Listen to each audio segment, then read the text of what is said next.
You're watching Fugitive Red-Eye, and welcome to another movie review. Today I'll be reviewing the 1951 film, The Thing from Another World. In case you don't know, this is the original movie of The Thing, as in John Carpenter's The Thing. Technically, both of them actually come from a book called Who Goes There, which I've never read, but there's actually been more. There's actually been another adaptation of Who Goes There called Horror Express, which I've actually ordered online and will be watching when it arrives here, so I'll probably review that as well. But The Thing from Another World is a very different movie from The Thing. There's obviously similarities there, with them being based on the same short story. But in The Thing from Another World, rather than taking place in Antarctica, it takes place in the North Pole. And rather than focusing on, the alien being able to shapeshift and, blend in with everybody, it's much more focused on the alien just being an alien and attacking people. This alien can't shapeshift. The similarities are there. Like I said, they still find like a crashed UFO in the snow, and then they dig it up and find a frozen alien, and then they bring it back to base and it thaws out. So it's still very much a similar story, but it's also a very different story. Rather than this alien shapeshifting, we mainly just get what's called a super carrot. And that doesn't mean the alien looks like a carrot. That just means the way it's described is it behaves more like a vegetable than an animal. So it does feed on blood, and it's made of vegetable tissue.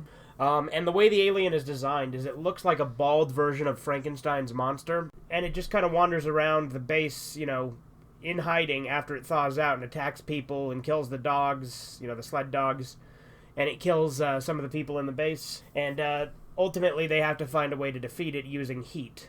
Of course, you have the very standard, the scientist wants to keep it alive to study for science, and the captain of the military wants to kill it, and as always, the scientist is in the wrong. It's a very traditional 50s B horror movie, and that's a good thing. I love 50s horror movies. They very much have a distinct feel that you can't quite explain, but they all kind of have this X factor that makes them all kind of feel like a 50s movie. There's no real way to explain it. It's just the tone. And especially with aliens. Aliens were a common thing used in 50s monster movies, and they typically were used as an allegory because the 50s was, during the Red Scare.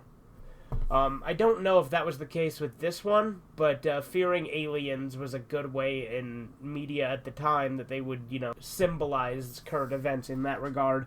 Again, I don't know that was necessarily what they were going for there, but it is worth mentioning. Now, the monster's only actually seen in a couple of scenes of the movie. It's a very slow-paced movie, but I think that's also kind of a common trait of being from the 50s. It's not like action every 5 seconds. It's very slow and has a lot of build-up. The atmosphere is not as creepy as, the John Carpenter version, but it still has a good atmosphere. Comparing the two, it's pretty obvious the Carpenter version was always going to be better going into it, but I still think this is an interesting thing to see the original adaptation of the movie. And I do still call the Carpenter version a remake. Some people might just argue, oh, it's a different adaptation of the same book, but you're splitting hairs there. Also, the text for The Thing in The Thing from Another World is the same font that they used for The Thing in the John Carpenter version. I would say it does constitute as a remake of this, especially since it's called The Thing rather than just being called Who Goes There. But yeah, if you like 50s B-horror movies and sci-fi stories from back in the day, you'll probably enjoy this. And I definitely say it's worth checking out if you like the John Carpenter version, just to see a different adaptation of the same story. There's definitely quite a few differences. It's a very different movie from the Carpenter version. But if you like old sci-fi monster movies, I'd recommend checking it out. It's fun for a good creature feature. Anyway, I'm Fugitive Red-Eye. Have a good one. Toodles.